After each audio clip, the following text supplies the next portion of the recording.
Congratulations! If you're watching this video, you are the proud new owner of our machine, the Handi Quilter MOXIE. What we're going to do in this video is walk you through how to get started.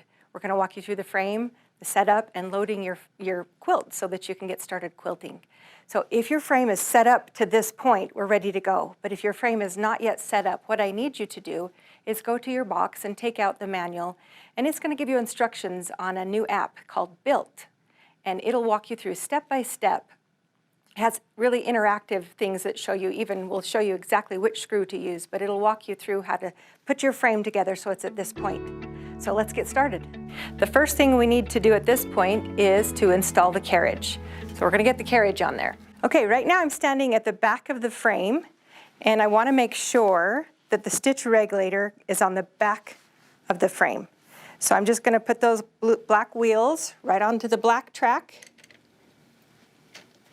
Make sure that you're checking that this regulator, the wheel is rolling along that track. Okay? The next step is just to put the machine onto the carriage. When I put the machine onto the carriage, I just set those black wheels right on that black track and slowly roll it forward. The stitch regulator on this side of the machine, when you're placing it on the machine, it's going to be in the up position. We need to push it so that it's down, so that that wheel will be rolling alongside it's rolling right on the metal track, not on the black one.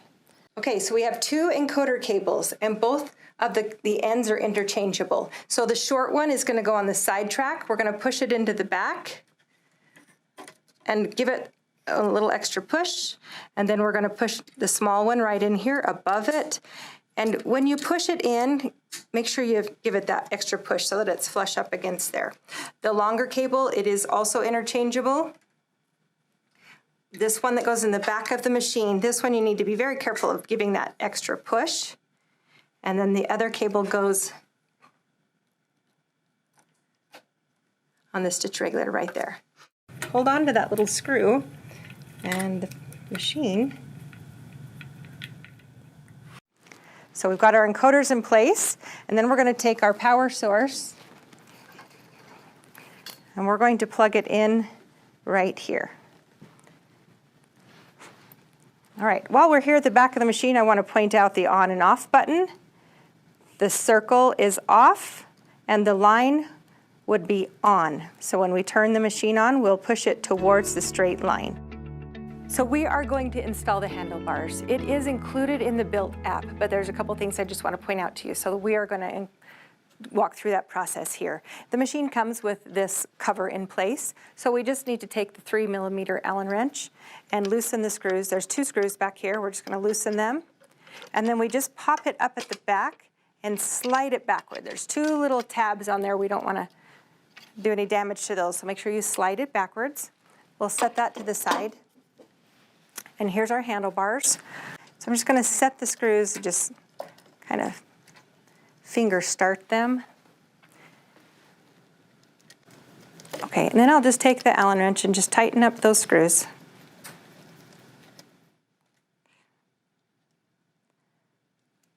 Okay, now that we have the screws in place, it comes with two cables that we need to plug in, and one of them is labeled right. Make sure you find the one labeled right. And we are standing at the front of our machine, so we're putting it in the right connector. And then the one that doesn't have a label, we just put that in the left. Okay? And now we're just going to take our cover, slide it into the front, just set it down into place, use our 3mm Allen wrench and tighten those back up, and we're good to go.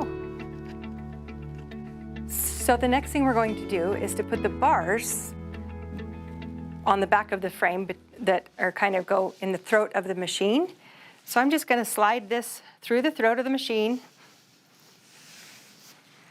And it's important that I put the end in first that does not have the gear in it.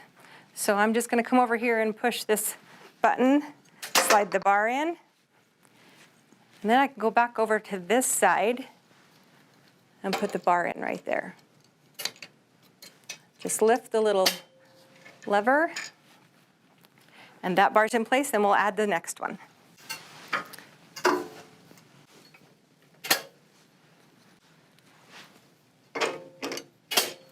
Okay, just wanted to talk a little bit about leveling the frame with you. So with the loft frame, in the built instructions, there's a couple of options for leveling them. They talked about using a leveler, but the easiest one for me is just to use our machine. So if we just move the machine across our frame like this, and we let it sit, if it sits still, it's level in that spot. I'm gonna move it also over to the right. I also want to move it, bump the bar forward, and I also want to move it back and make sure that it's sitting in those places. If I move it over to the right here, and I let go of it, it drifts back towards the center. So what that's telling me is that I need to take the feet on that frame on the right side, and I need to lower those feet, or I could higher the feet on this end, but I'm gonna have to adjust the feet. And the reason I know that is because the machine doesn't sit still right there. It has a tendency to drift. So make sure that your frame is all level before we get quilting. Okay, let's get the machine threaded. So in the Built app, it talked about how to put the thread mast and the spool pin in place. So just to double check with you, make sure that the washer is underneath the nut. So the washer should be right next to the machine. So we're gonna put our thread on the spool pin, and I'm gonna bring it up, and I'm just gonna put it through the eye of the thread mast. Okay, and then we're gonna go up, and we're gonna thread it through the 3-hole thread guide from back to front, wrapping it around. I like to think of kind of like a whip stitch. So it's gotta go around that 3-hole thread guide. If I can hold on to my thread. From back to front in all 3 of those holes. Okay, then we're just gonna catch the thread in the thread guide right above the tension disc. Now I like to hold on to the thread with both fingers, and I like to thread it down into that, between those tension discs. Pull it straight down, and then I'm gonna pull it up in front and catch that spring. And when I pull on the thread now, I should be able to see that spring moving forward. I'll bring it underneath the stirrup. And then at the take-up lever, I've got to go from back to front again. And at the thread guide down here, I'm just going to put it back and then forward through that thread guide. The collar keeps that hole right there, keeps the thread right in the front of the needle. And now we can thread it through the needle. And we're going to go from front to back here. And if I can just find the groove in the needle, it'll slip right into the hole. Okay, there we go. All right, we're threaded. And now we're going to talk about the bobbin case and the bobbin tension. So once we have a well-wound bobbin, we're going to bring it to our bobbin case and talk about setting a good tension in our bobbin. Inside the bobbin, we have a backlash spring. And that backlash spring is really important. It helps keep the thread from looping when we push stop on the machine, because it's moving so fast that when we push stop, it kind of has to be grabbed by that backlash spring. Okay, so, and then here's our bobbin. When I'm looking at the bobbin, I want the thread to be wrapped around it clockwise so that the thread is hanging off that right side. And then I'm just going to set it inside the bobbin. And on the outside of it, we'll see this tension arm, this tension spring. And it's held into place by the small screw, and then the bigger screw is what loosens and tightens the tension of our bobbin case. All right, and then I'm going to slide it under that tension spring, and this is how we check our bobbins. So I'm going to set it in my hand with the bobbin up. So the open end of the case is up, and I'm going to hold on to the thread, and I want it to stand up in my hand. I want enough tension that it'll stand up. And now as I lift the thread, I want it to spin, but not leave my hand. That's right where we want the tension set. And then as we set it into the machine, we don't hold that lever open. We only use that lever when we're pulling the bobbin case out of our machine. As we're putting it in, we just hold it like this, bring it to the machine, push on it until we hear the snap. And now our thread is ready to go. Okay, we're going to show you how to change the needle. so that you feel good about changing the needle. We recommend that you change the needle with every big project that you're doing. So you need to get comfortable changing the needles.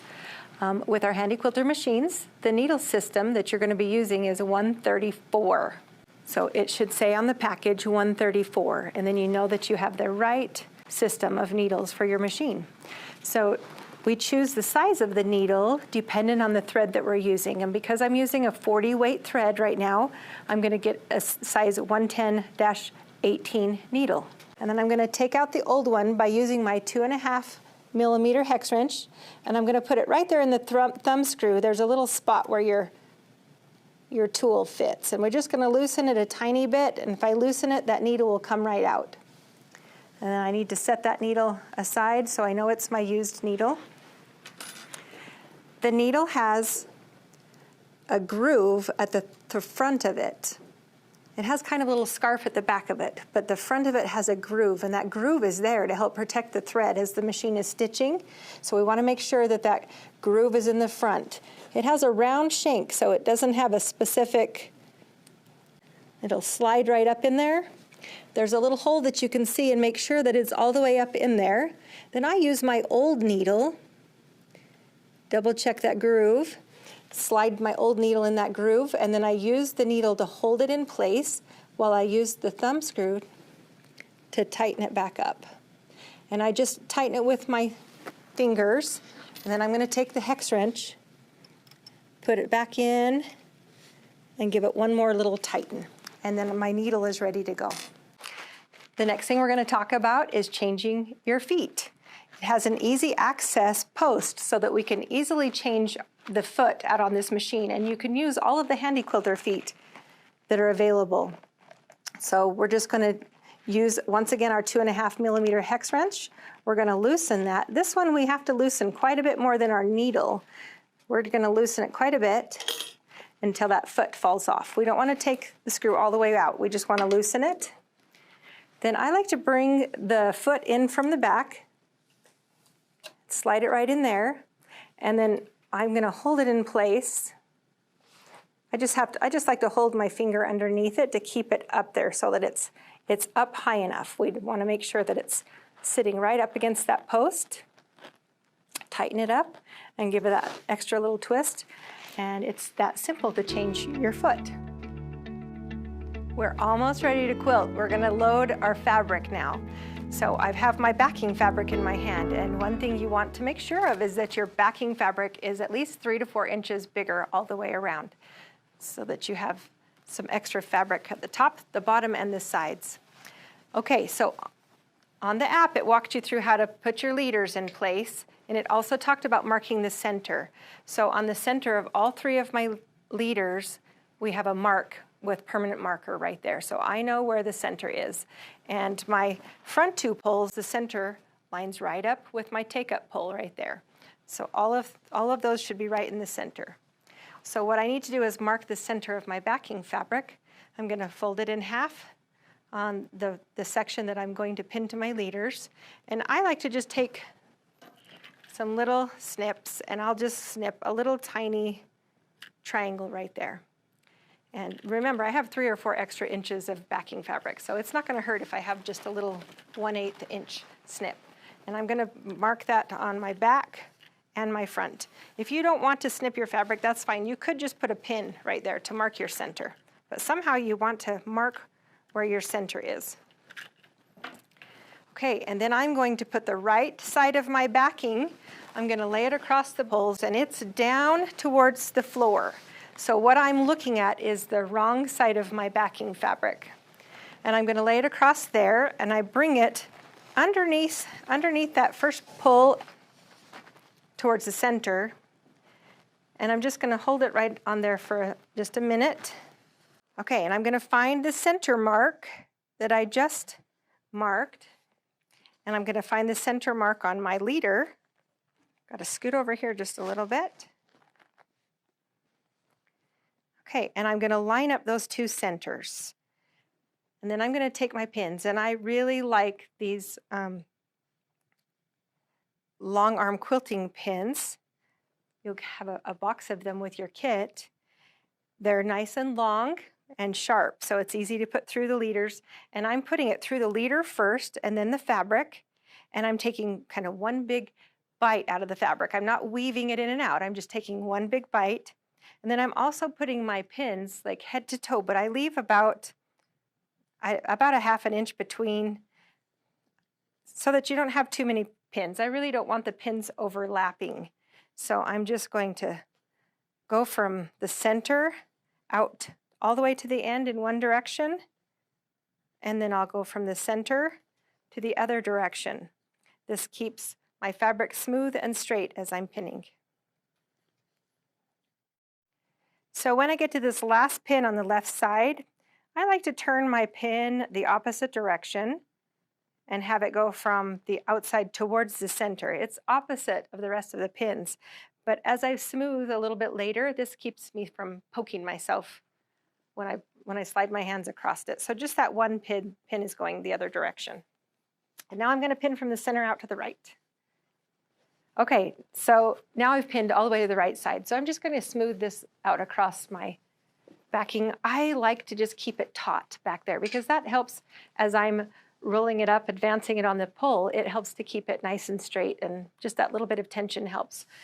So make sure that anytime you're advancing your fabric or rolling it on the pulls that you have a ratchet lock in place so you can hear that I'm rolling it in the right direction. If you'll always have one of the ratchets locked into place, you can't go wrong. Okay, keep smoothing that out a little bit. And as I'm advancing, I'm going to start in the center, and I'm going to slide my hands out to the side, both directions. And as I'm advancing, I'm watching that the fabric will load up evenly right on top of each other on both the left and the right.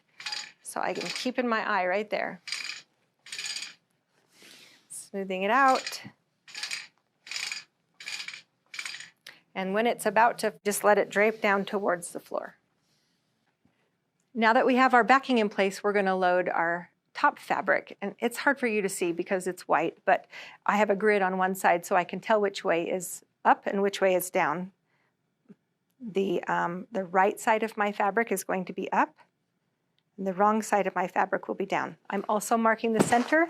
This time I'm marking with a pin because I don't really want to cut my quilt top, so I'm just going to use a little pin. I like to do the same with my quilt top. I lay it across that bar, and then I just set it right on top of that pull. All right, so I'm lining up the leader and the center mark on my leader with the center mark of my quilt top. And then I'm just going to take the pins. I also like to do leader side on this, but there's not a right and wrong. If it's easier for you to pin to the quilt top side, you can pin it that way. I'm just going to go from the leader side, the same technique with one big bite out of the pins, all the way from center to left, and then center to right.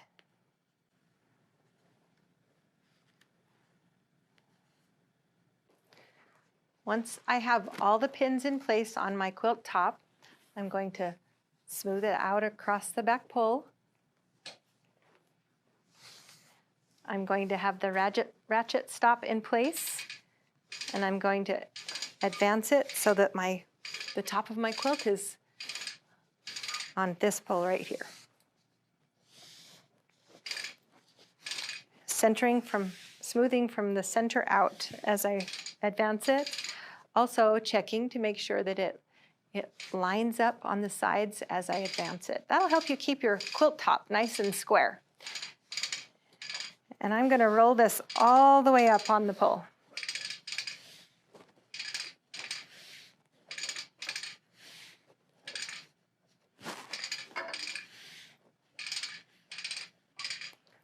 Right. Our last step in pinning is going to be to pin the backing of our quilt underneath here, and it's going to be pinned to the take-up pull, this pull right here. So we're going to pull this leader. If we just release the ratchet, and I'm going to let all of the leader out. So keep it nice and smooth, and make sure that you have it behind the leveling pull. If you marked the center of your leader and the center of your fabric, this part's really slick. We just have to put our center, the two centers together. I think you've heard this before. We're going to pin from center out. And this time, if you'll notice, I'm pinning to the fabric side instead of the leader side. These are all just personal choices. It's not going to make a difference in your quilting if you pin to the leader side or the fabric side. As long as your pins are like equal distance away from the edge of the leader or the fabric. So I like to use 1/4 of an inch because that's a number that we're all really familiar with, and I just try to keep them 1/4 of an inch away from the edge of the fabric.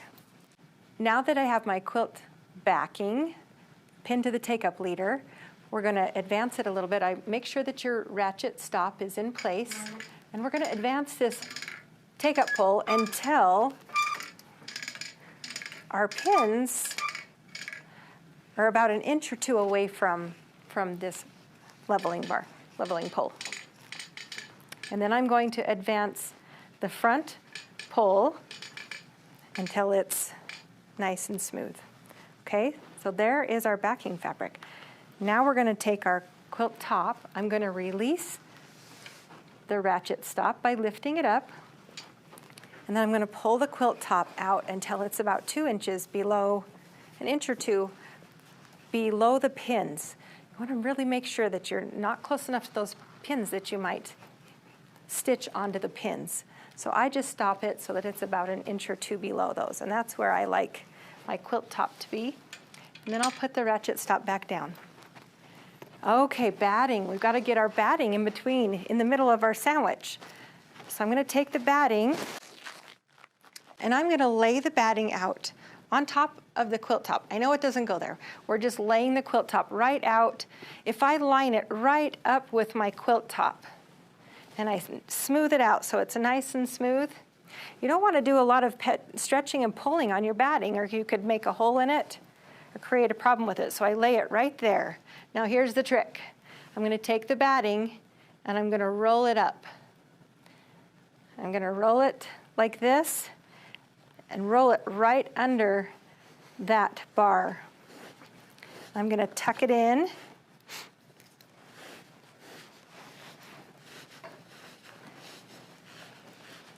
After loading lots of quilts and batting, this is the easiest way for me. Then I pull my quilt top forward and I just roll that batting out, and it's right where I need it.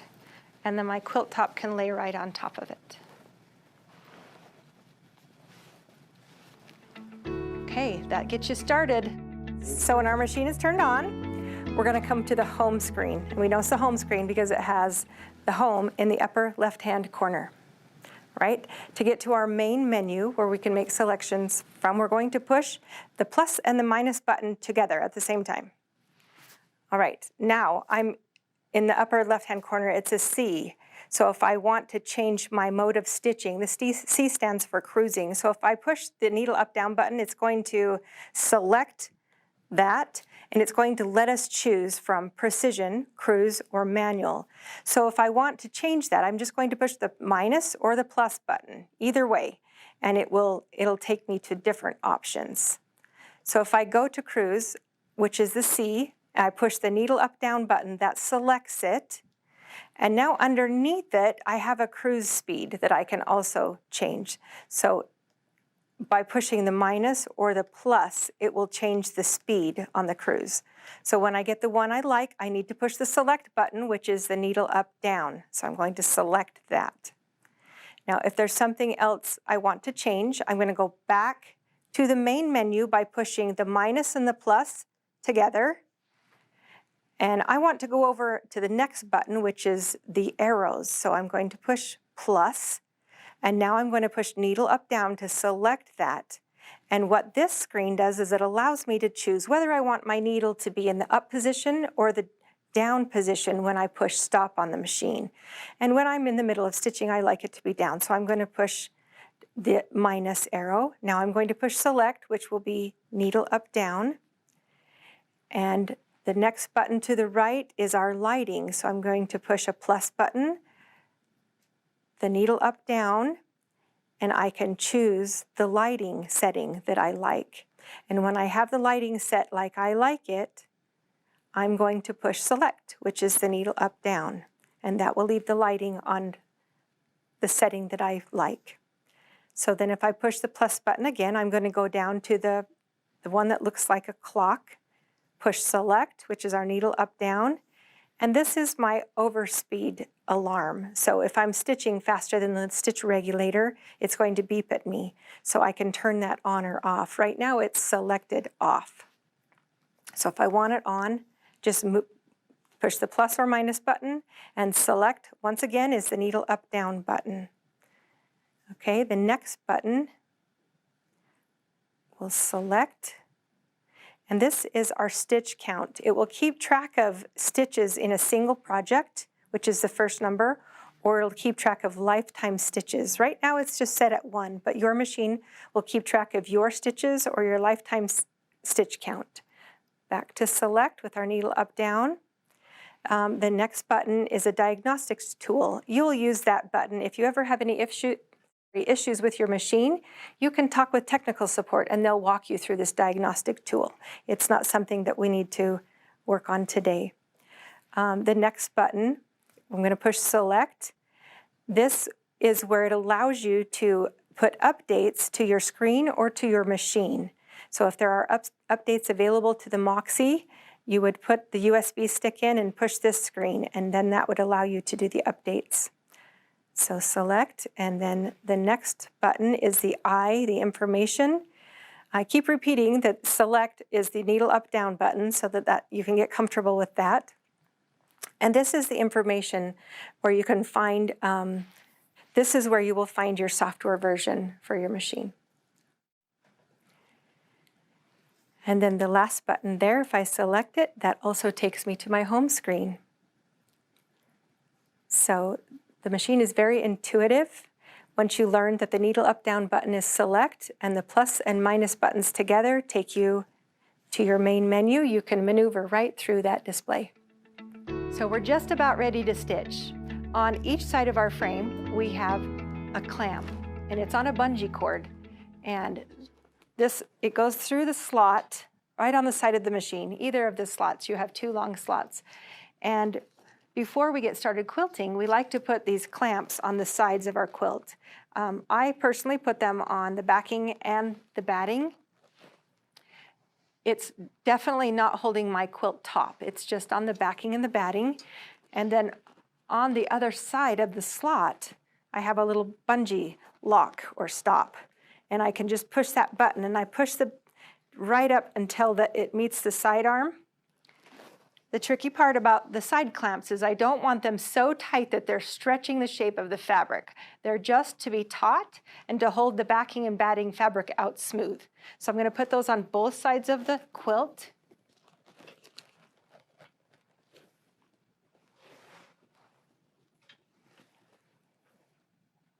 Making sure that they're not too tight. And now we are ready to get started basting.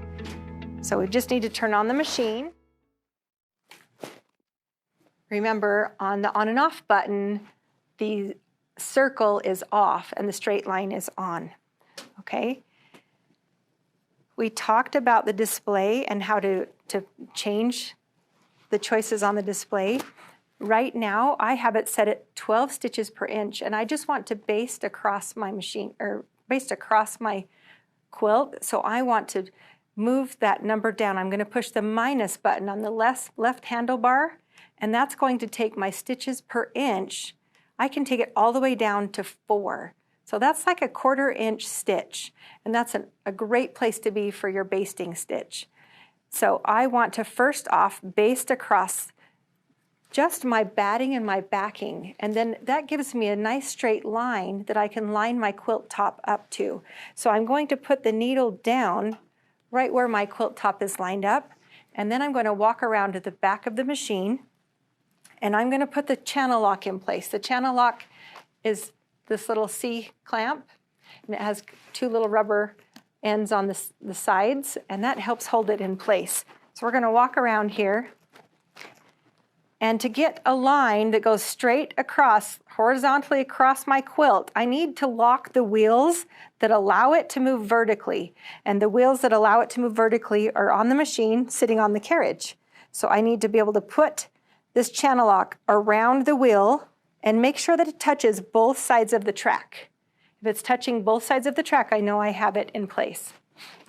So once I have that plumb line in place, I'm going to pull my top fabric up to that line, and I'm going to give myself plenty of slack so that I can just pull it right up to that line. And then I do like to use a couple of pins, and I put them in vertically about 3 or 4 inches away from where I'm going to stitch. I want to make sure that I'm not going to hit these pins, and they're just holding the fabric in place so that I can baste this quilt top.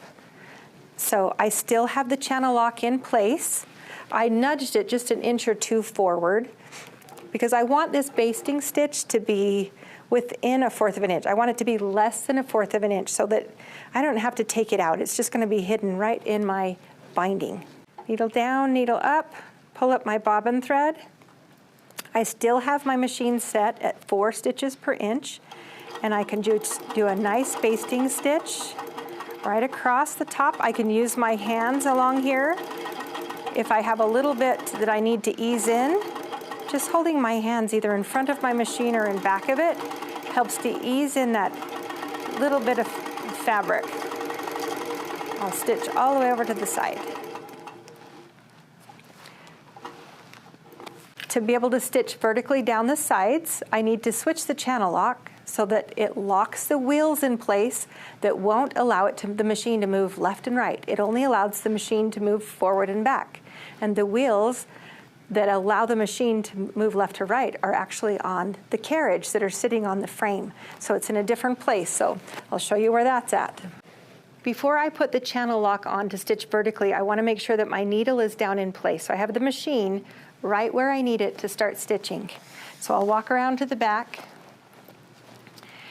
and the wheel I need to put it on now is underneath the carriage. So I'm going to wrap it around that wheel and make sure that my channel lock touches both sides of the track.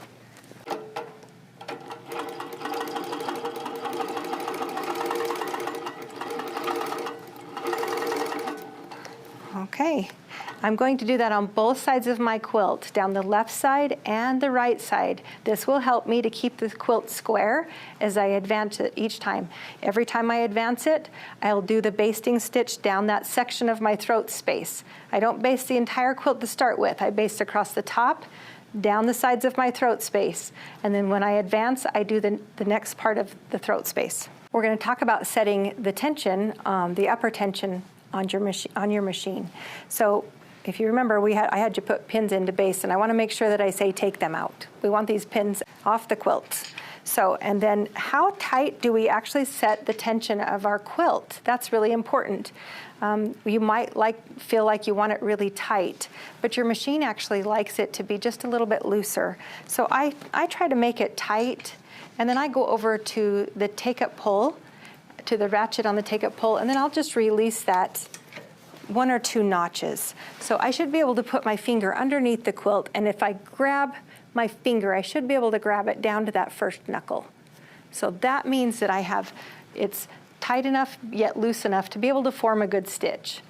Okay, so I have on the side of my quilt, if you remember, you have 3 or 4 extra inches of backing right here and batting. So I have got a piece of fabric that is very similar. It's actually the same, but you just need a piece of fabric that's similar. And we're going to just, over to the side, we're going to do some practice stitching and just see how our tension looks before we put it on our quilt.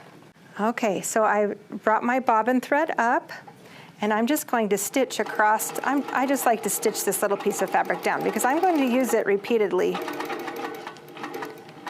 as I change my bobbin. I'm going to check it. If you'll notice, I still have it set at 4 stitches per inch.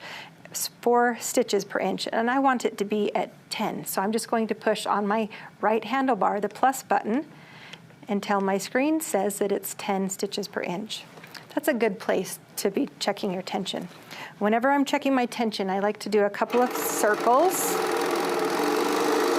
And I like to do some points, because if I have bad tension, those are the places that it will show. So I do a couple of loops and a couple of points, and then because I'm on the edge of my fabric, I can just peek underneath here and see what my tension looks like underneath there.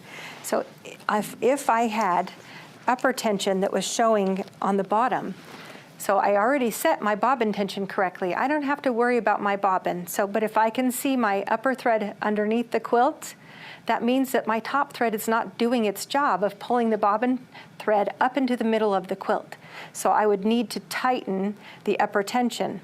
My tension's set pretty good, but if I were going to tighten it, I would put my thumb on the tension knob and turn it until my thumb was at the top.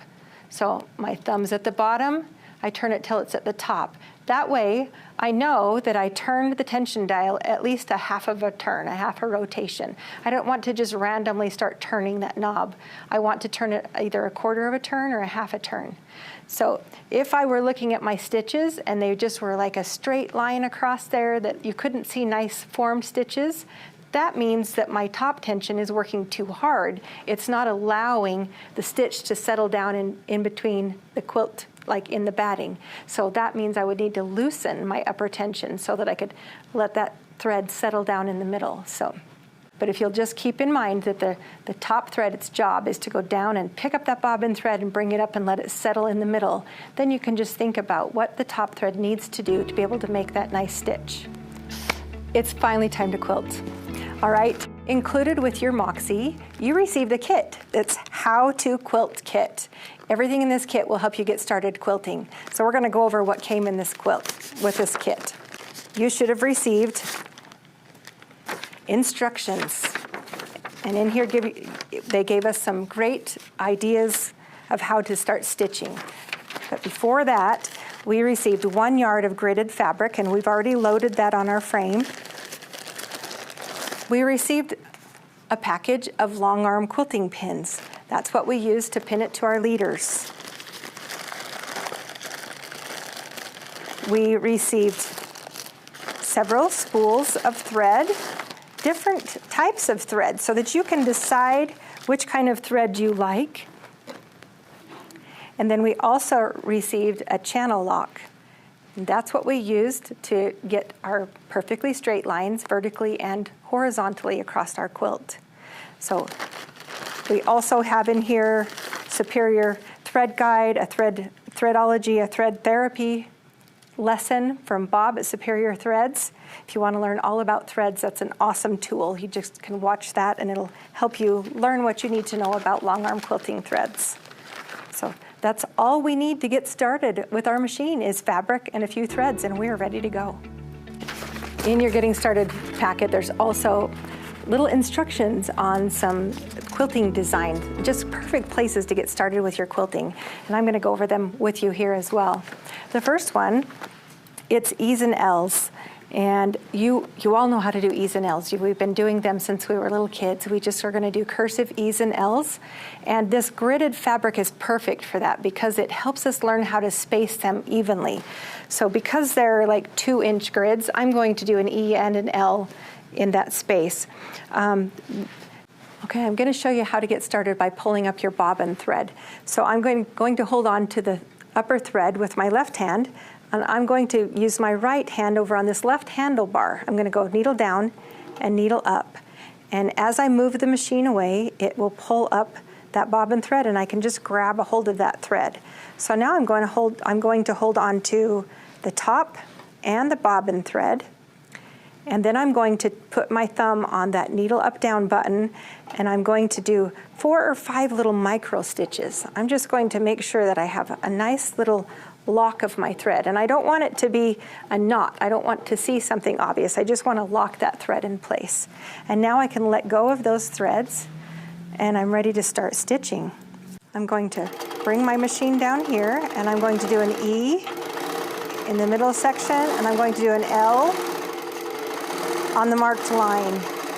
E in the middle, and L on the marked line. This grid fabric is so nice. And I can do them wide, or I can do them thin, whichever you choose. Our quilting is kind of like our handwriting. So yours won't look just like mine, and mine won't look just like yours, and it's okay. So practice your E's and L's on this grid fabric. It's a perfect way to help you learn that spacing. Our next design is called stippling. And some people refer to it as meandering. We're just going to call it stippling here. And it's just a nice filler design. It just looks like a puzzle, like your puzzle pieces. It just goes in and out. And this is a great design to help you learn how to fill space on your fabric. So when I started quilting, I did this all over my quilts. If this is what you enjoy doing, it's a perfect way to finish your quilts. So I'm just going to weave in and out, up and down.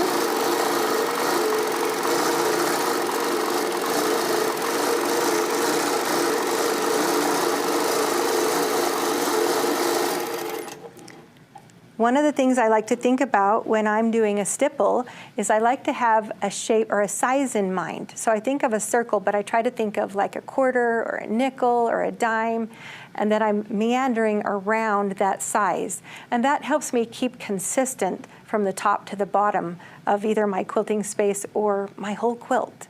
So think of that. And then another tip is to kind of, if you fill on a diagonal, it helps to fill that space and it keeps it from not looking really linear. So one of the things that we like to talk about when we're teaching quilting is to learn a design and stitch that design until you learn it really well, and then add something new. So once you've practiced the stippling design and you're pretty confident with your stipple, here's my challenge. Try something new. Add a star or a heart or something like that in with your stipple. So I'm going to show you how that works. One thing to think about when you're trying to stitch a star is that if I want to have a nice point on the end of my star, I need to make sure that I pause my hands so that I can have a point. If I just run it around that point, it makes it kind of like a curve instead of a point. So here we go, we're going to try a star. Okay, I'm going to go up to that point, pause my hands, down and pause, left pause, right pause, and then finish up that star. And then I can go back into a stipple. Another star, pause, pause. Make sure you pause and get those points.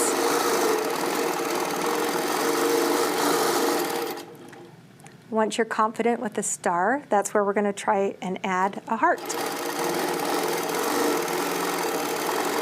And I go down to the center of the hearts and around the left side and up around the right side.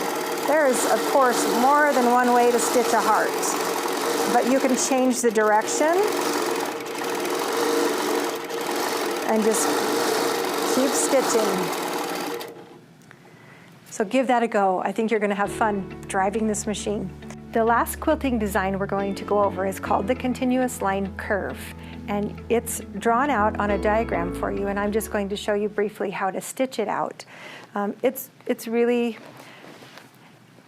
just a nice curve. You just have to think of the shape of an arc in your mind. So I'm going to we're going to get started. I'm going to put my needle down in the first corner and bring up my bobbin thread. And then I'm going to stitch an arc to the next point on my grid. So it really is helpful if I am looking at the point that I'm headed to. So I'm going to start stitching at 10 stitches per inch. I'm going to keep my eye on point B. I'm going to do an arc all the way across. We're just going to go across 4. And then I'm going to come down that right side with an arc. And then I'm going to go back across towards the left. I'm going to stop here. And what I need to make sure that I'm doing is filling in the vertical grid. So from this point, I'm going to go straight up and then back down. Now I'm going to go back across to the left, straight up to fill in that vertical grid, and back down, across to the left, up, down, across to the left. And now what I'm going to do is stitch just an arc all the way across the top like I did on the first row. And I'm looking at the point that I'm headed to.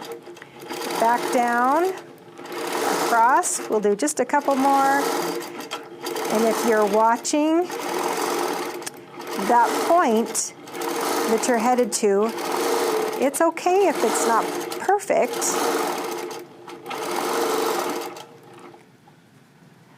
It gives you a nice, fun grid.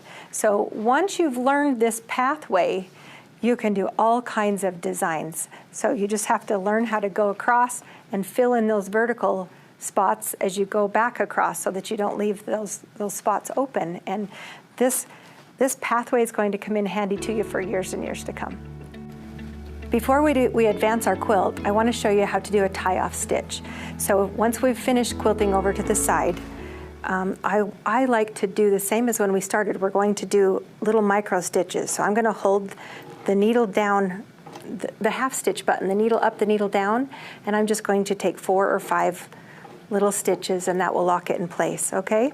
And then I'm going to loosen my thread, and I like to loosen it. If I just move the machine away right now, I'm going to pull on those stitches. So I loosen it right underneath that curly thread guide, move it away, and then I'm going to grab hold with my left hand.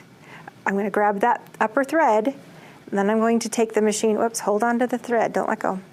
I'm going to take it back to that last stitch I did and go needle down, needle up. While I'm still holding onto the thread, I'm going to move the machine away. And as I move it away the second time, I'm going to move it at least 6 inches.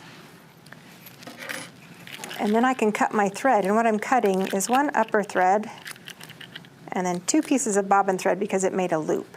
So make sure that you're cutting that bobbin thread so that you don't drag your bobbin thread across the back of your quilt, or you'll kind of have a mess and it could get tangled in your wheels. So make sure that your threads are cut. Okay, so to advance our quilt, once we've finished to the edge, I'm going to take off the side clamps, set those to the side.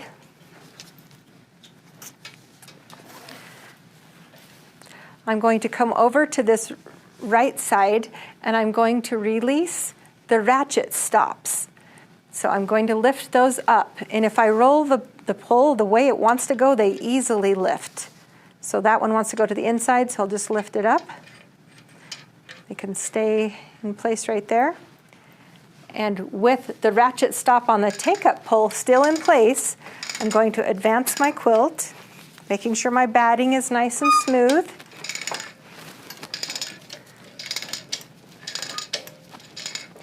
And I want to advance it just enough that I can still see my last row of stitching, because I may be even nesting those designs together. So make sure that you don't advance it further than you want to stitch.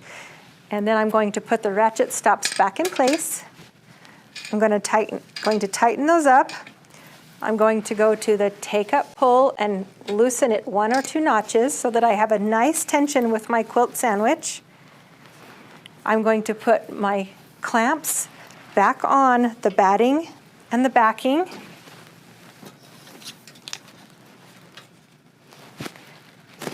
And now I'm ready to baste vertically down the left and right side again before I start quilting the next section of my quilt.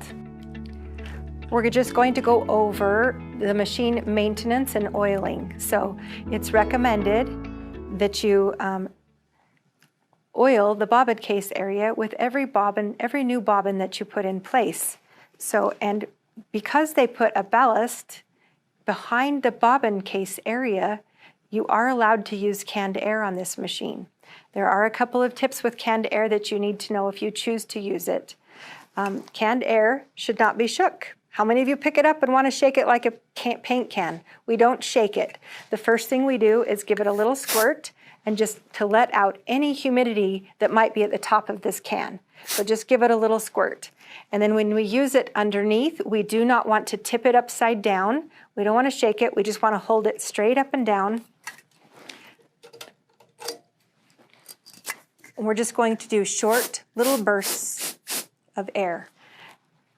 And because of the way they have built this bobbin case area, that lint is not blowing back into the working parts of the machine. It's just going to blow out of the way.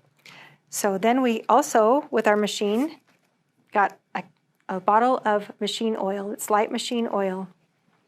And we're going to take this and we're going to extend this. And once we've extended it, we want to make sure that we leave it up that way. If you push it down into your bottle, it will leak. and also can take dust and things that you don't want down in your oil down into the oil. So once you've pulled out that nozzle, just leave it out. And we're going to use this nozzle down underneath here. We're going to put it right in the race, right on the lip, right? And we're going to squirt one little drop of oil. And we should be able to see the drop of oil, but we should also make sure that we didn't put so much that it's dripping off of that little ledge. So one drop of oil, clean out that bobbin case area every time you put a new bobbin case or a new bobbin in your case.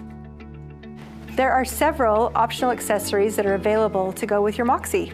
So I'm going to show you about the Steady Fit ruler base and how to install that on your MOXIE. So the MOXIE comes with, or when you buy the Steady Fit ruler base, you get the ruler base, and then you will also get 4 knobs with the appropriate screws to put those in place. So we're going to go over to the side of the machine and show you where they go. It takes a 4mm hex wrench. The places are already ready for you to put the screws in. We just use that hex wrench to put those knobs right in place.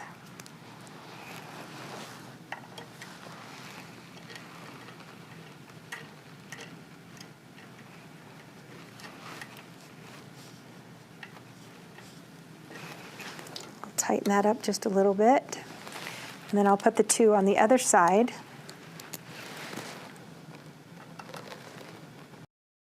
And on the side of the ruler base, there's notches, and we just need to use those to fit on the knob. So we're just going to set this so that it's over the first knob.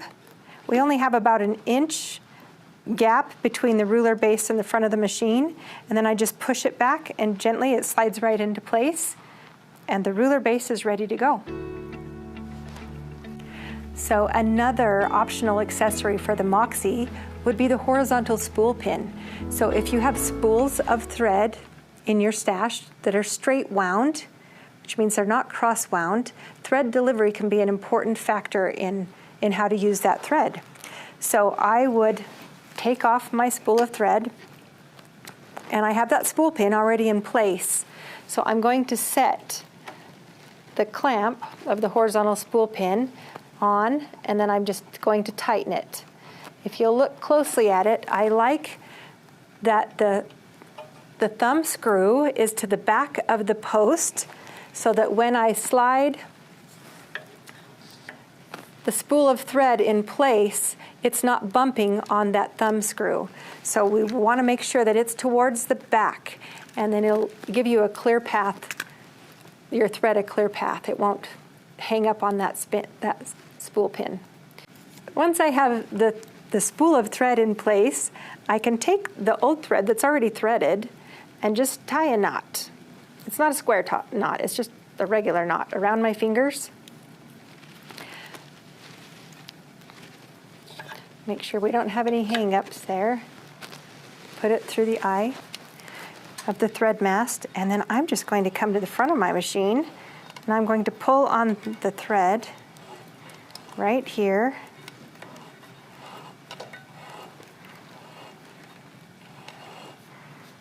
And I can pull that thread all the way through so that I don't have to rethread every time.